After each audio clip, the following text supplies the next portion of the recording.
Welcome to episode 220 of Build Your House Yourself University by BYHYU.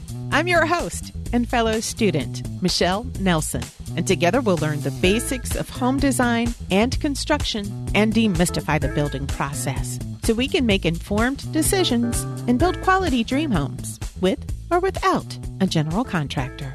I was recently on house.com on the Building a Home forum in the Garden Web area of that website. One of the discussions there caught my attention. I thought it would make a great podcast. The homeowners were asked to list the best things you did when building. This was a forum discussion where homeowners who had previously built listed the favorite features they included in their builds, features that made life easier and/or more enjoyable. Before we get to the first part of the list, let me say to Homegrown 95, I appreciate you. Thank you so much for our latest 5-star rating and review in Apple Podcasts. The review said the podcast is essential listening for anyone building a home. Wow, that's so nice to read. Thank you for your kind words, and thank you for encouraging others to listen. Okay, let's get to the nitty-gritty. Here's what homeowners say are the best things they did when building. Number 1, wood floors throughout the house. And one homeowner said that they were happy that they put hardwood floors in bathrooms. Now, I love hardwood floors too, but the idea of hardwood floors in bathrooms makes me personally kind of nervous. If you like the look of wood, but hardwoods in bathrooms makes you nervous too, you might consider high-quality wood look tile, luxury vinyl plank, or engineered hardwood floors, which are made of real wood, but they're more resistant to moisture damage. Number 2, lots of additional recessed lighting in rooms where they would normally be optional. Someone else, though, said to put not too many recessed lights in the house. Now, my opinion and experience is that the older you get, the more light you'll want and need, whether that light comes from recessed lights or other light sources. You definitely don't want to go overboard with recessed lights because you don't want your rooms to look like airport landing strips. But if you don't dislike recessed lighting, consider placing cans every 4 to 6 feet along the periphery of the rooms so the light bounces off of the walls into the room. And then you can add a few more cans where you think you'll need them. If you don't like recessed lights, you don't have to use them at all. In a very traditional or historically accurate home, for example, recessed lighting may not be appropriate. But I do think they can be used tastefully in most homes. When in doubt, consult a lighting designer. Speaking of lights, number 3, all lights on dimmers. Another homeowner said that their Lutron system for lights has been great and that it's easily programmable. Number 4, accessory equipment for TVs in a closet or another room so that there are no cable boxes where the TV is mounted above the fireplace. Number 5, kitchen cabinets with drawers or pull-out shelves rather than cabinet doors and stationary shelves. This and several other tips here are things that I've shared on the podcast before, but the more we hear things, the more likely we are to remember them. Number 6, central vac with hide-a-hose. And specifically, one homeowner especially liked the vac pan part of the central vac. They said that they put it in the kitchen and sweep debris right into the vac pan opening, which is in the toe kick space below the cabinets.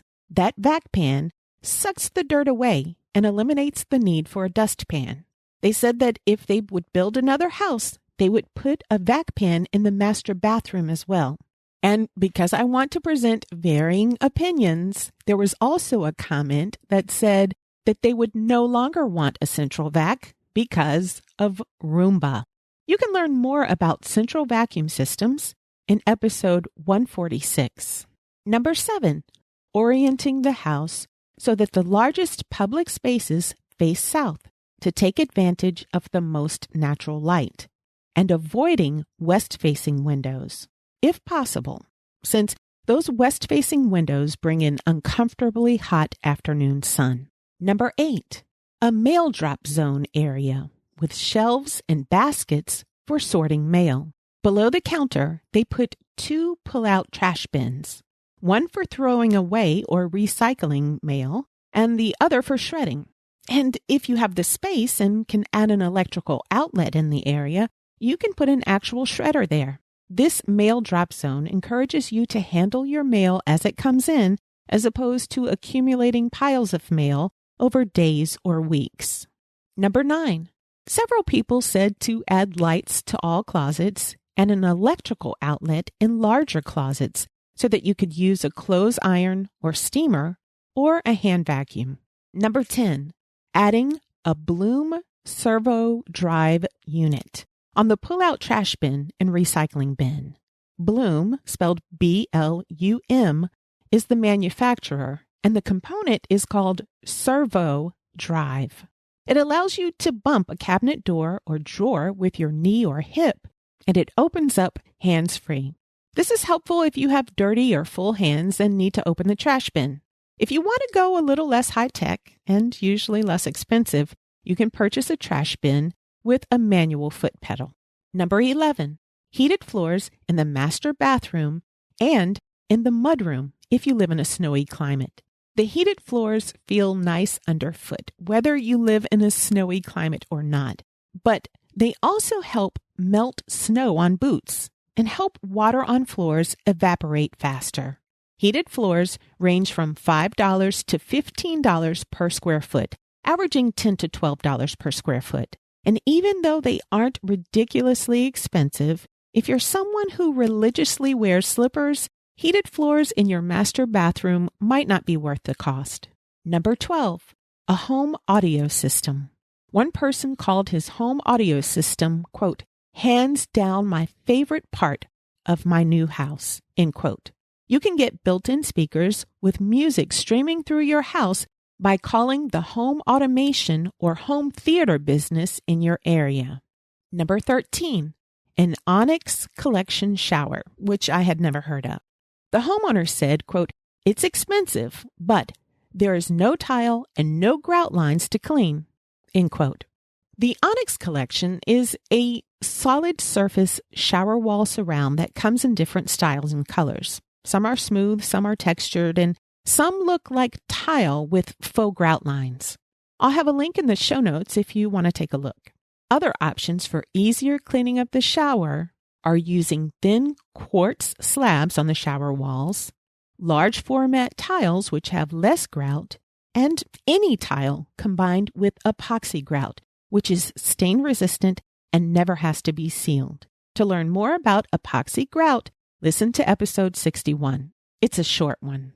Number 14, a large kitchen island and a large walk-in pantry with extra fridge and freezer. But another homeowner said that they would rather just have a single large refrigerator instead of a second fridge in a garage or pantry, because one large refrigerator is usually more energy efficient than 2 separate units. And with only one fridge, you always know where everything is.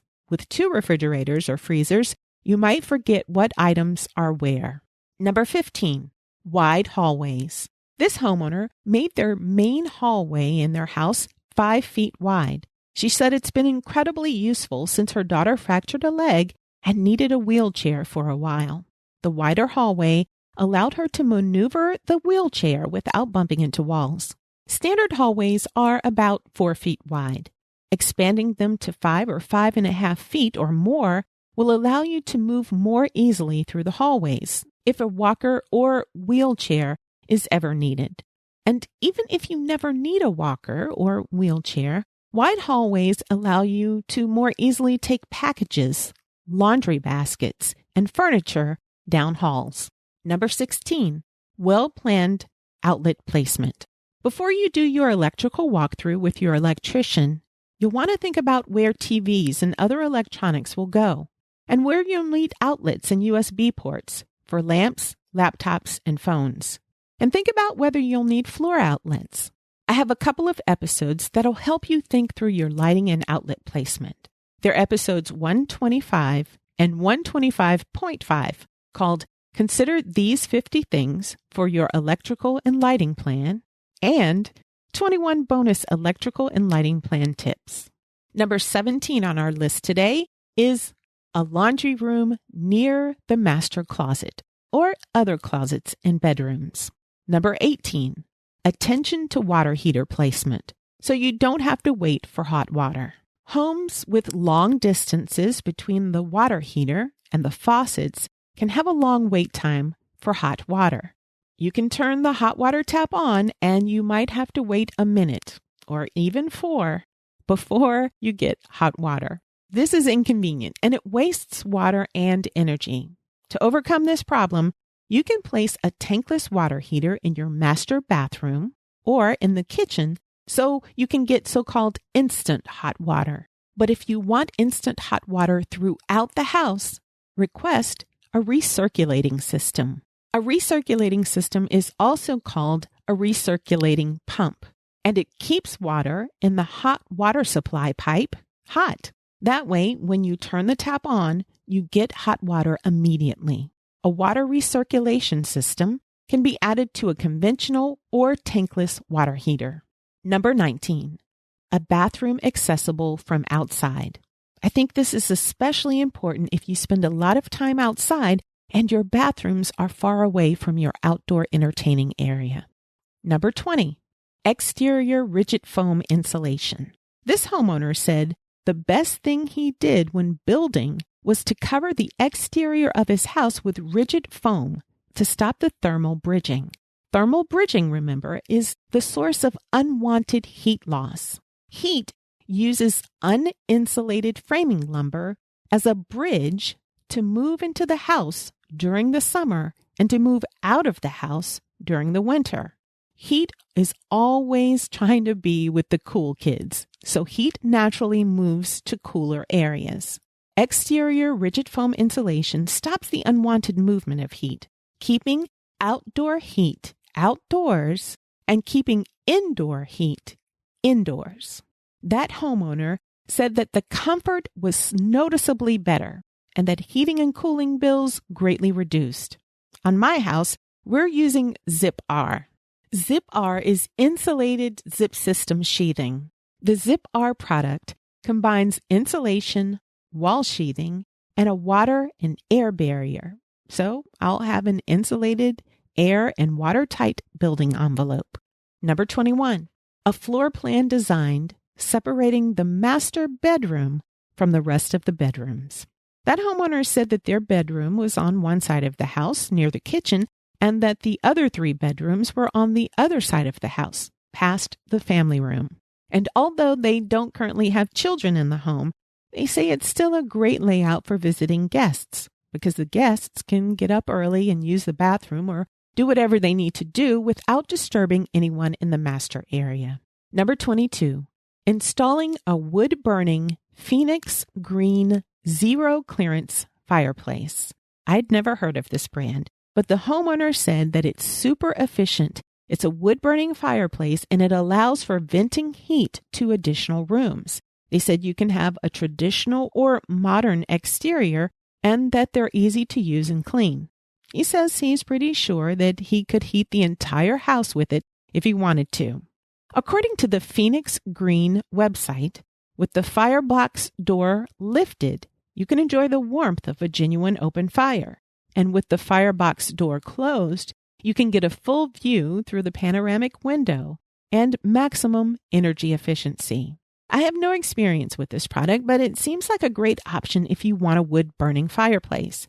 If you like a fireplace but would rather not mess with logs or ashes, a gas fireplace would probably be a better option. There are also very efficient gas units on the market that allow you to vent heat to other rooms or to the outside, which is nice if you want the look and charm of a fire, but not all the heat.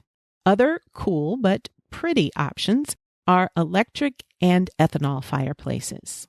Number 23, lots of electrical outlets on the outside of the house. Number 24, wiring the garage for a future electric vehicle.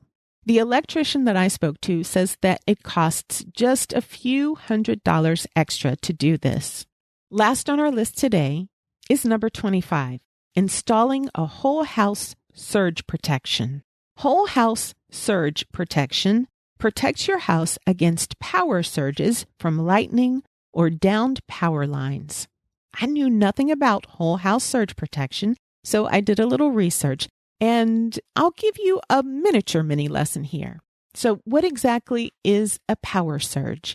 A power surge is basically a very brief spike in your home's electrical current that can cause damage to your home's electronics and appliances. And worst case scenario, it can cause a house fire. Many homeowners believe that they can get adequate surge protection by plugging their electronics into a power strip, but most experts say that's not enough protection. Surges can fry circuit boards, crash computer hard drives, ruin appliances, and home entertainment systems and other electronics. Lightning-induced surges are the most powerful, but the lightning doesn't have to strike your house directly to cause damage.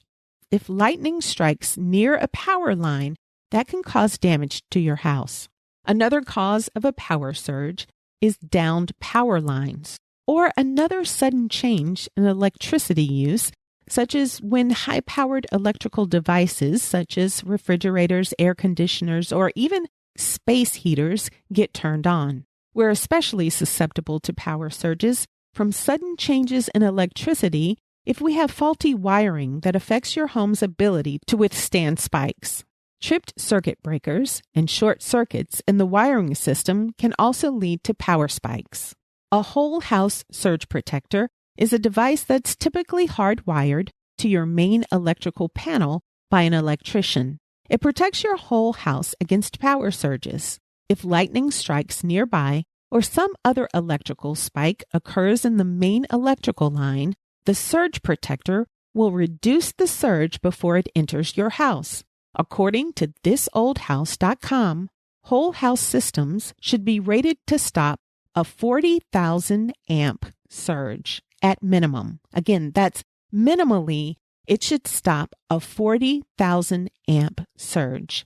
Features to look for include thermal fuses and lights and alarms that let you know when the device has been triggered. Protection for the average house with a 200 amp service will run about $500, including a couple of hours of the electrician's labor.